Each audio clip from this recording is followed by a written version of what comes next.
Yeah.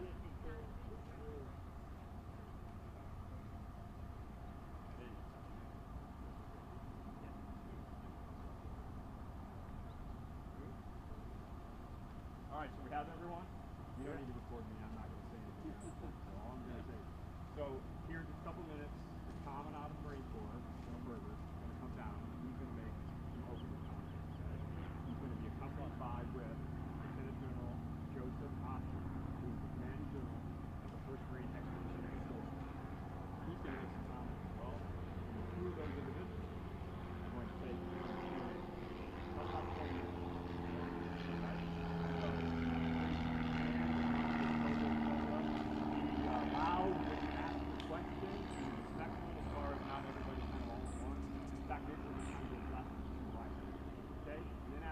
20 minutes.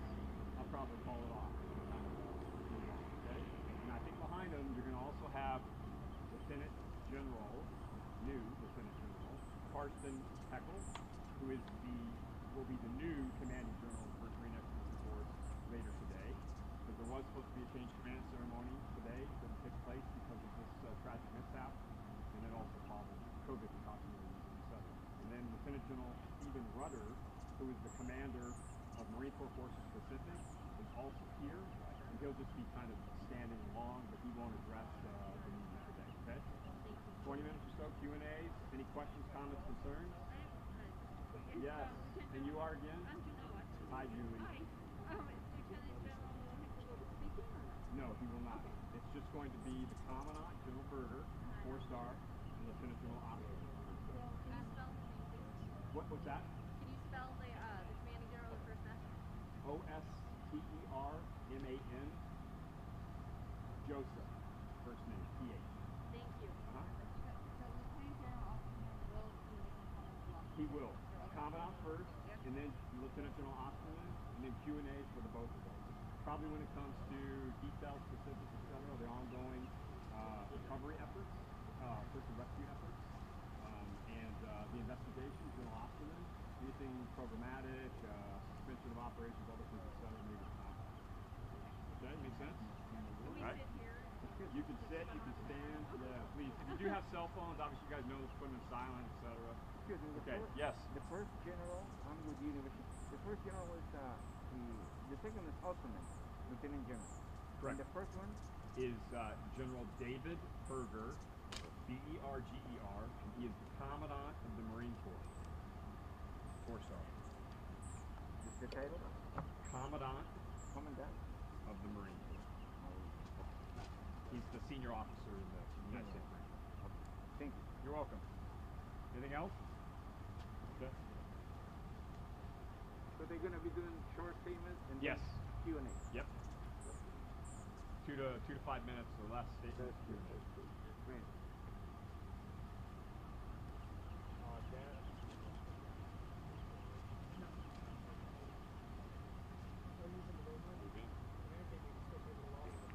You always do. Oh, your fingers.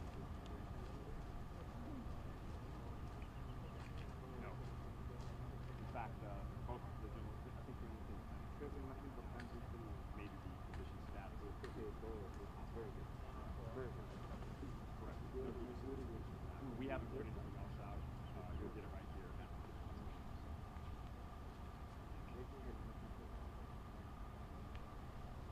I suspect that yes, I suspect that this is right after this. Change your name. Right now, passing those colors and both our guiding.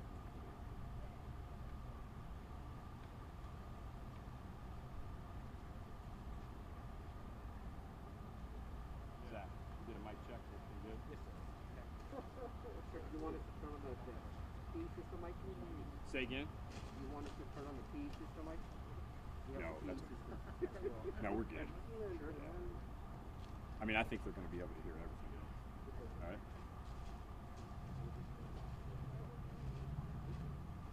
He was here to come out for the change command, and also to see training opportunities, etc. So, yes.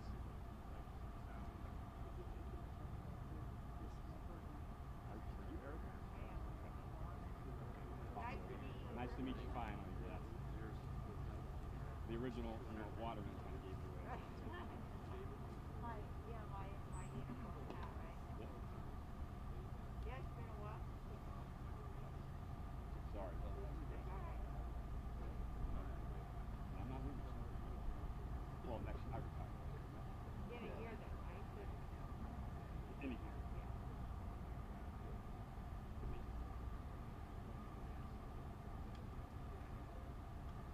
Kid just got a job. Freelance. What's that? Yeah.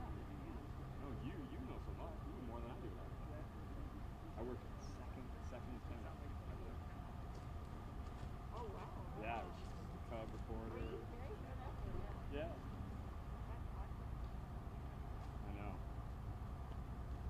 Wow, look how far we've come. You know, it's amazing. Full circle, 360. Yeah, you've gotten a higher rank. No, nothing to do with rank. It's life and experiences. Well, I think I, like when I was Marine, I knew that experience. Yeah. Little cubs. Because I know General Berger from when he was here. Yeah. And it's like now he's that, and I'm still doing my thing, and he's that. Now he's a force coach.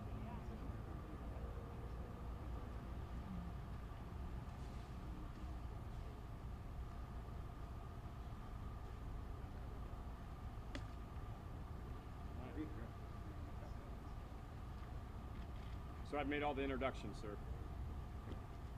You ready to go? Yes, sir.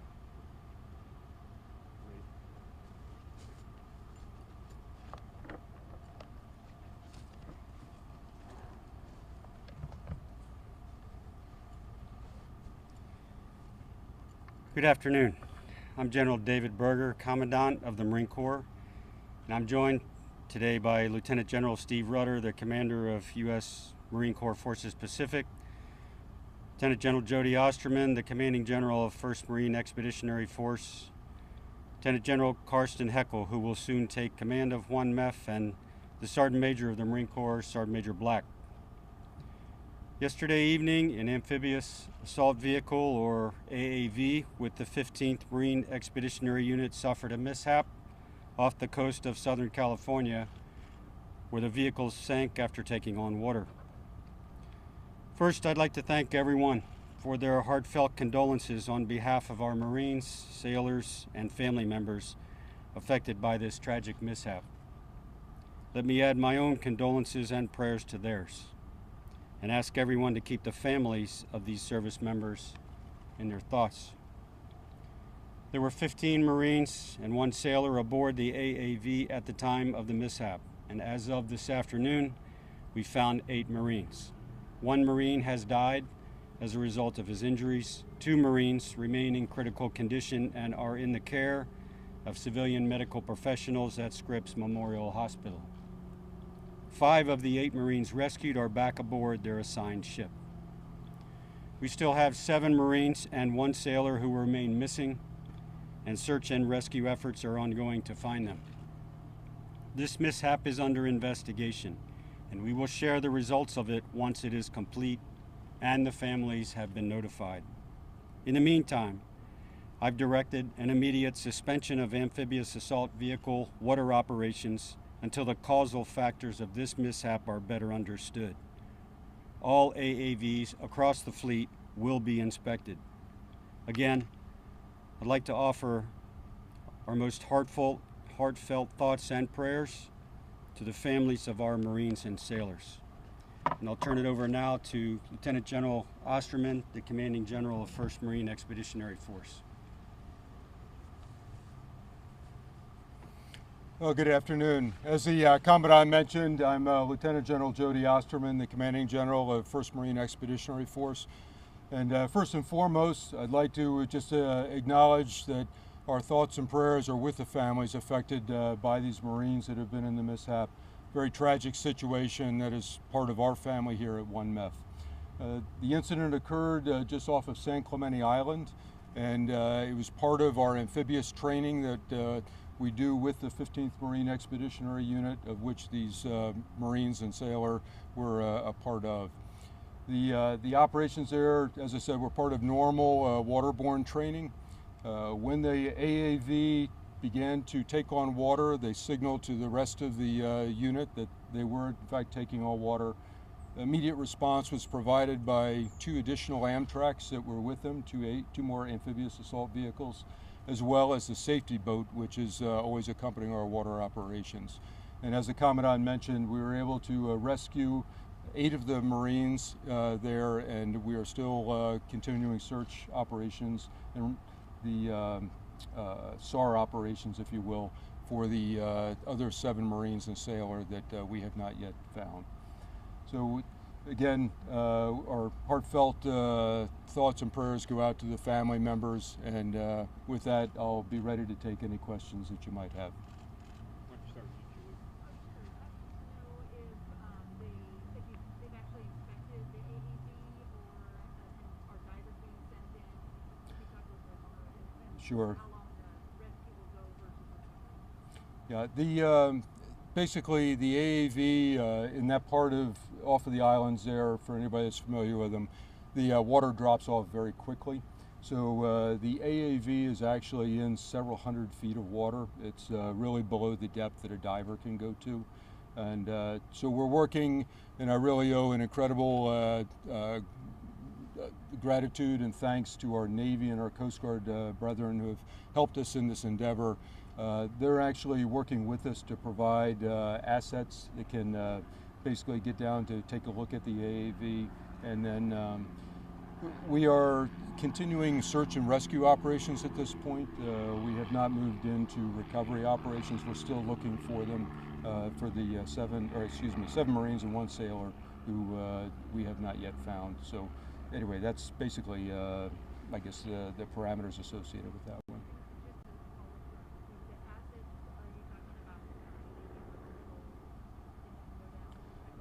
You know, I don't have the specifics. We told them obviously that we would like to be able to see what's happening and then assess the situation. So they have a lot of technical knowledge in that realm and are going to basically figure out what the best asset is to help us out in that regard.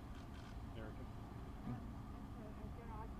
How soon after the AAV came off of the Somerset did it start taking on water? Was it immediately after coming off, or was it moving along and then went down and began taking in water? Do you have any idea on that? Well, they were basically completing training. They had already come ashore the day prior and had been conducting training operations ashore as well as afloat. So they were actually on their way from the island back out to the ship. And I don't know the exact distances, but over 1,000 meters offshore. It was quite a distance before it was noticed that they were in trouble. You mentioned the training or the training kind of stand down and inspection requirements. Can you talk a little bit about what prompted you to do that at this point on this first day, and what's kind of involved with both of those options? Out of precaution, before we understand what caused this, we are pausing the waterborne operations for Amtraks. Once we determine what the cause was, then we'll make a second decision whether to recontinue. But this is to ensure, out of an abundance of caution, that we take give the time to the recovery and find out what actually happened. So Amtrak units can continue to train ashore. We'll just wait until we have a better picture of what caused this, and then we'll make a second decision. My question kind of dovetails off of that. This is the third time that an AAV has taken on water and sunk in the last decade. Do we see any similarities, at least in the last two, 2017 and 2011? We'll wait till this investigation is done. I think all of you want the same thing. First, to make sure the families are taken care of and that the search and rescue efforts go with all the support that we want it to. And then after the investigation is done, we'll see, as always, if there are any trends, if there's any linkages. First step, conduct a search and rescue and take care of the families. And that's what the focus is today. And sir, if I could also just to clarify, it's actually the last 25 years and we maintain an inventory of over 800 vehicles, 8 amphibious assault vehicles. So just to put in context, the 2 vehicles over the last 25 years. Those who have experience with these ships say once they start taking on water, it happens very quickly. Depending on how many on there, obviously makes it more difficult to see how many can get off. We talked about what the situation was on there. I could take that comment. Sure. For those who didn't hear the question, it was pertaining to the difficulty to egress the amphibious assault vehicles.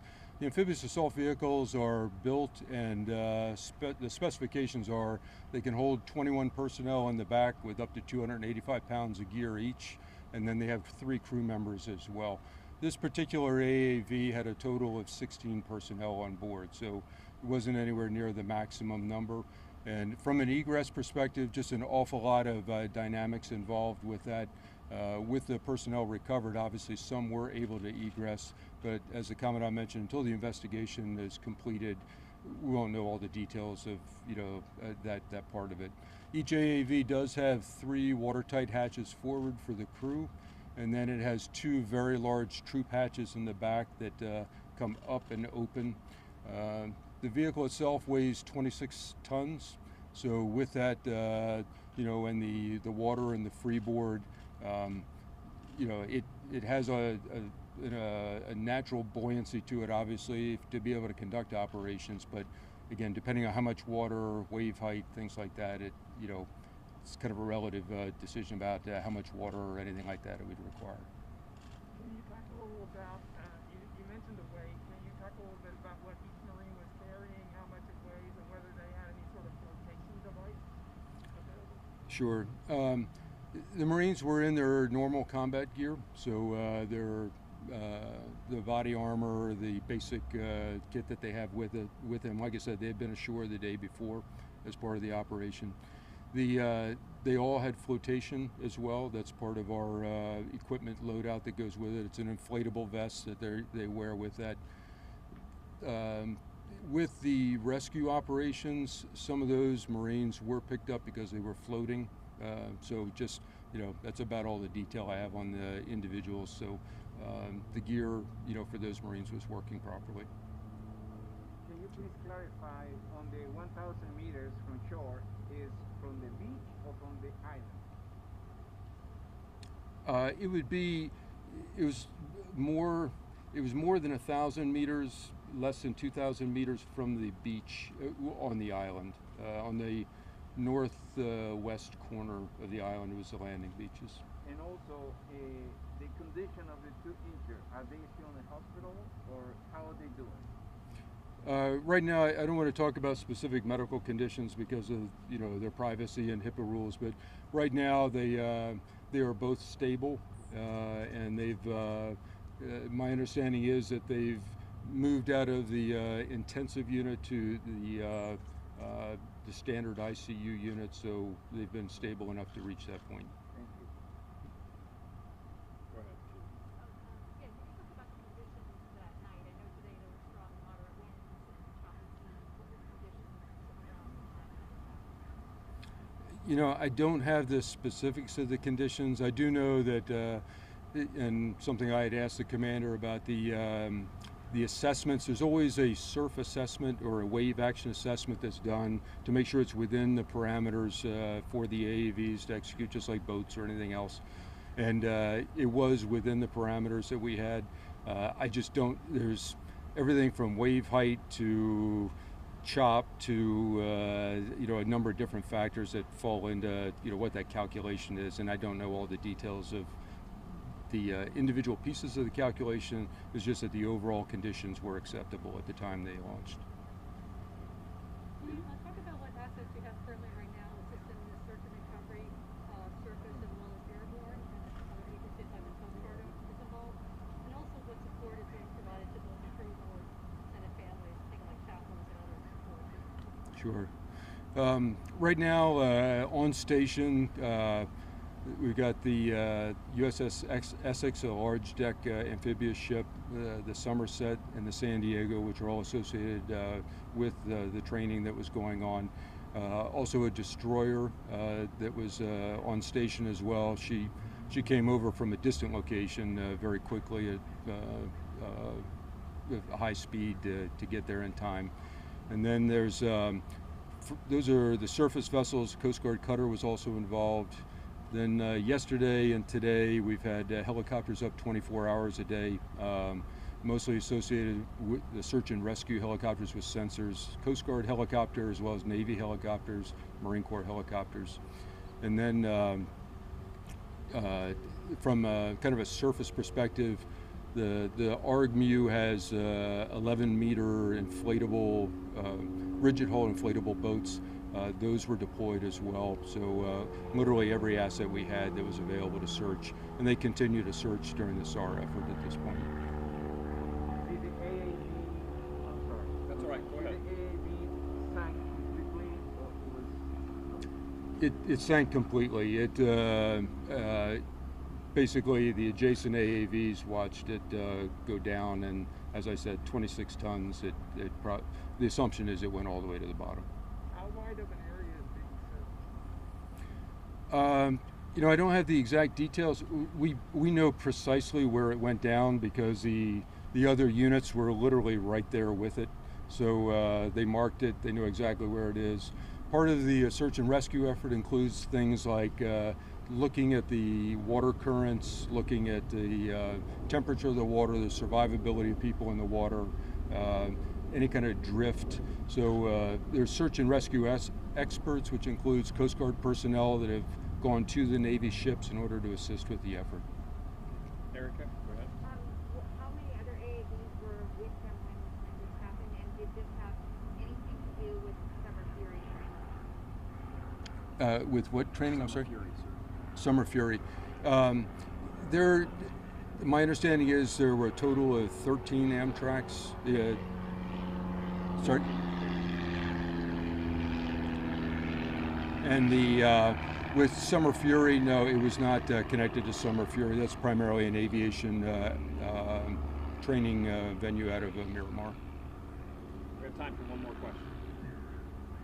Can you tell me how old the AAV is, if we know, and how long it took to go down? Did it report time? The age of the AAV, I don't know for that particular one. AAVs were originally procured in 1972, but they've gone through many what we call service life extension programs. So up at Barstow, they bring it in, they literally take it down to just the hull and rebuild everything inside of it. And with the age of that vehicle fleet, we've done that multiple times through the years to keep them safe. Some of the recent modifications include things like emergency lighting and those kinds of things that are included in there, you know, that would pertain to egress. And then how long did they time? How long it took to go down? You know, I don't know exactly. I do know that it was a very short time for the rescue to commence on that spot because they were very close to the adjacent AAVs, but I don't have, the investigation will bear out some of those details about timing and things like that. Okay, one last Were question. there any particular conditions on the ship that made it easier for those eight to be recovered quickly? Was it their location on the AAV? If they were That part we don't know yet because the only thing we can really tell is the difference between who was a crew member and who was in the troop compartment, but it doesn't have any, you know, as far as being able to get out of the vehicle or survive, no real correlation between those that we know of now. And again, investigation will bear that out a little further.